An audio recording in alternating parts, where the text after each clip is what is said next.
বন্ধুরা, অম্বুবাচী একটি বিশেষ তান্ত্রিক ও আধ্যাত্মিক উৎসব যা প্রতি বছর আষাঢ় মাসের সপ্তদশ দিনে শুরু হয়ে 3 দিন পর্যন্ত পালিত হয়।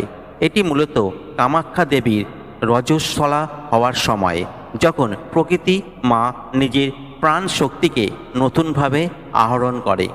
এই সময় দেবী পূজিতা না হলেও তার শক্তি সর্বত্র বিরাজমান।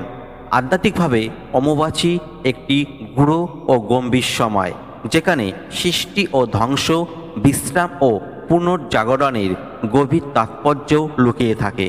আজকে এই ভিডিওতে আমরা আলোচনা করব অম্বুবাচী কি, অম্বুবাচীর মধ্যে কোন 5টি সংকেত পেলে বুঝবেন আপনার জীবনে শুভ অথবা ভালো সময় আসতে চলেছে। বন্ধুরা, মূল আলোচনায় প্রবেশ করার আগে আপনারা যারা এই চ্যানেলে নতুন, তারা অবশ্যই চ্যানেলটিকে সাবস্ক্রাইব করে পাশের বেল আইকনটিকে